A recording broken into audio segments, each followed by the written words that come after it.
దాని ప్రస్తావనే లేదు అధ్యక్ష. ఒక్కసారి మేనిఫెస్టోలో కూడా ఏం పెట్టారో చూద్దాం అధ్యక్ష. మేనిఫెస్టో అధ్యక్ష, ఇది కాంగ్రెస్ మేనిఫెస్టో అధ్యక్ష.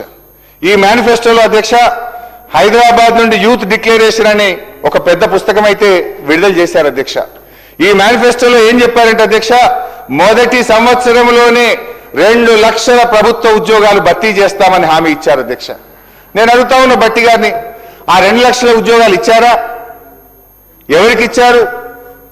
మొదటి సంవత్సరం గడిచిపోయింది, 2వ సంవత్సరం గడిచిపోయింది. మరి చేయండి. ఒకవేళ ఉద్యోగాలు ఇచ్చుంటే నిరుద్యోగుల విజయోత్సవాలు కూడా జరపండి భట్టి గారు. ఎందుకో చేస్తలేరు నిరుద్యోగుల విజయోత్సవాలు.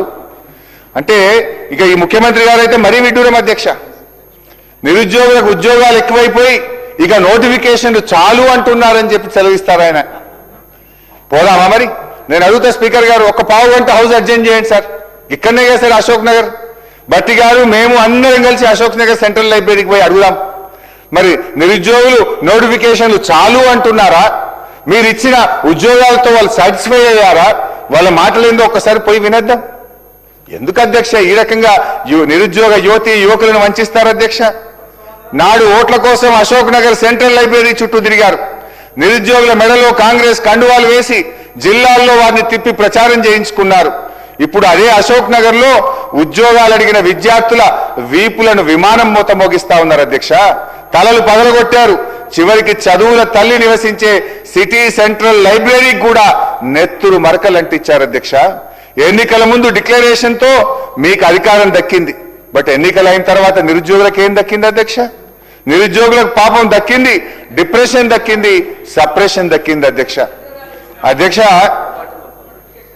ఎన్నికలు దాటడానికి నిరుద్యోగులను ఓడలా వాడుకొని గెలిచిన తర్వాత వాళ్ళను బోడమల్లేలు చేసింది ఎవరో ఇప్పుడు భట్టి గారే సెలవియ్యాలి అధ్యక్ష. అధ్యక్ష, 2వ బడ్జెట్లో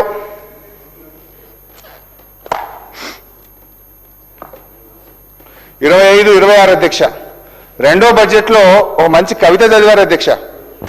భట్టి గారు మా మీద చదివారు, 29వ పేజీ అధ్యక్ష. మా మీద ఏమని చదివారంటే అధ్యక్ష, శ్రీశ్రీ గారి కవిత మా మీద ప్రయోగించారు భట్టి గారు. కూటి కోసం కూలి కోసం పట్టణంలో బ్రతుకుదామని తల్లి మాటలు చెవిన పెట్టక బయలుదేరిన బాటసారికి ఎంత కష్టం ఎంత కష్టమని మా మీద చదివారు అధ్యక్ష భట్టి గారు. కానీ నిజంగా శ్రీశ్రీ గారు బతుకుంటే మీరు చేసిన మోసానికి ఇట్లా రాసుండేవారేమో అధ్యక్ష. రాహుల్ గాంధీ మాటలు నమ్మి, ప్రియాంక గాంధీ భాష నమ్మి కాంగ్రెసు కోటేసిన నిరుద్యోగికి ఎంత కష్టం ఎంత కష్టం. ముఖ్యమంత్రి ఢిల్లీ బాయే, జాబులేమో రాకపాయే, కడుపు మండి ర్యాలీ తీస్తే లాఠీ చార్జీ చేసుడాయే, తలలు పగిలి నెత్తురాయే, అశోక్ నగరే చిత్తడాయే, కాంగ్రెసు కోటేసిన నిరుద్యోగికి ఎంత కష్టం ఎంత కష్టం. భట్టి గారు, సరే ఇప్పుడు నేను ఇప్పుడే ఒక మాట అన్నాను అధ్యక్ష.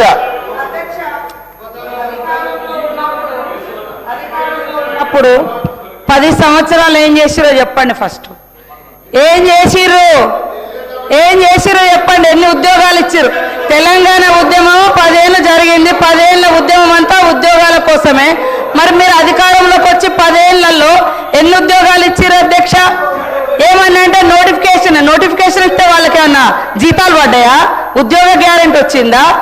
ఇవాళ ఉద్యోగాలు ఇచ్చింది మేము. నోటిఫికేషన్ ఇచ్చినాం. నోటిఫికేషన్ ఇస్తే వాళ్ళ ఇంట్లోకైనా జీతాలు వచ్చినాయా? ఏమైనా ఆర్డర్ ఇచ్చిర్రా? ఇవాళ ఎట్లున్నాయంటే అధ్యక్ష, వీళ్ళు చెప్పేది పాండవులు సంపాదించిందంతా కౌరవుల తద్దినానికే అంటారు. వీళ్ళు చేసిన వాటికే అప్పులకు కొప్పులు కట్టడమే సరిపోతుంది సార్, వడ్డీలు. ఈరోజు హరీష్ రావు గారు ఇంత బాగా మాట్లాడిండు. మరి ఇన్ని వేల కోట్లు రైతులకు అప్పు ఎక్కడైంది? ఏ కాలంలో అయింది? ఇవాళ నీ నియోజకవర్గంలోనే 50% కాలేదంటున్నావు. మరి ఎందుకు కాలంటే మీ గవర్నమెంట్ హయాంలోనే మరి ఆ 20-30 వేల కోట్లు మీ గవర్నమెంట్ హయాంలోనే అయినాయి కదా అప్పులన్నీ రైతులకు. మీకు అంత చిత్తశుద్ధి ఉన్నప్పుడు ఎందుకు మరి కట్టలే? మీరు ఏకకాలంలో 1,00,000 రూపాయలు రుణమాఫీ చేస్తా అన్నారు. ఏడ చేసిరు అంటున్నా. చేస్తే మేము వచ్చి 6 నెలల తర్వాత వెంటనే రైతు రుణమాఫీ అయింది. 6 నెలల్లో చేసుకున్న అప్పు కాదు కదా రైతులది. ఇవాళ యాసలు ప్రాసలు ఇప్పుడు బాగా మాట్లాడుతున్నారు సార్. మేము 2.5 ఏళ్ళకే మీకు అంత బాధ అవుతుంది. 10 ఏళ్ళు ఏం చేసారో లెక్కలతో సహా చెప్పండి. ఎన్ని లక్షల మందికి ఉద్యోగాలు ఇచ్చిర్రు, ఎన్ని లక్షల మందికి ఇల్లు ఇచ్చిర్రు, ఎన్ని లక్షల మందికి రుణమాఫీ చేసిర్రు, ఎన్ని లక్షల కోట్లు రుణమాఫీ చేసిర్రు, అవన్నీ చెప్పాలి కదా. అవి చెప్పకుండా ఎంతసేపు మేము గొప్ప మీరు గొప్ప అయితే మీ సొంత నియోజకవర్గం రైతులే అనేక మంది మీ హయాంలోనే చాలా మంది చనిపోయారు. అదేవిధంగా ఇప్పుడు మీరు చెప్తున్నారు ఇన్ని వేల కోట్ల అప్పు ఉంది మీ నియోజకవర్గంలో అని. మరి ఎందుకు చేసుకోలేకపోయారు అధ్యక్ష? ఫైనాన్స్ మినిస్టర్గా ఉన్నారు, మీ గవర్నమెంటే ఉంటుంది. ఇవాళ కేవలం రాళ్ళేసుడు మేము గొప్ప. మీ బాధ అంతా హరీష్ అన్న, మీ బాధ అంతా అధికారం పోయిందని అంతే తప్ప ఇంకోటి కాదు. అయ్యో అనకమ్మా 10 ఏళ్ళు ఇక్కడ అనుభవించారు, నువ్వు అక్కడ పోయినావు అధికారం అనుభవించి దొరసారి ఏమంటే కాంగ్రెస్ నాకు ఏం చేసింది బాగా అనిపించింది. మాలాంటి వాళ్ళ వీడియోలు చూస్తుంటే కాంగ్రెస్ ఏం చేసిందా? ఇవాళ మాట్లాడడానికైనా మనం చేసింది మనం గొప్పగా చెప్పుకోవాలి. చేసిన దాని మీద కూడా మన్ను పోసుడు గొప్ప కాదు. చేసింది కూడా మన్ను పోసి మేము ఎక్కడుంటే అక్కడ గొప్ప అని చెప్పుకోవడం కాదు. ఎస్ మా హయాంలో నేను ఉన్నప్పుడు ఇక్కడ చేసిన, ఇప్పుడు చేయలేకపోయినాం అని చెప్పుకోవాలి. కానీ సీటు మారంగానే చరిత్ర అంతా చేంజ్ అయిపోతుందా అధ్యక్ష? చేంజ్ అయిపోతుందా? అట్లా ఉంది. కాబట్టి వాళ్ళ బాధ నిజంగా ప్రజల మీద ఉంటే 10 ఏళ్ళు వచ్చే టైం మీకు. మరి ఇవన్నీ మీరు చేసి ఉంటే మేము ఇవ్వాల్సిన పేదరికం ఇంతెందుకుండు, మేము ఇవన్నీ చేస్తామని ఎందుకు ఒప్పుకునే వాళ్ళం? మీరు చేసిన అప్పులన్నీ కూడా ఇవాళ అప్పులకు వడ్డీలు ఇవే సరిపోతున్నాయి. అయినా మేము చేస్తున్నాం.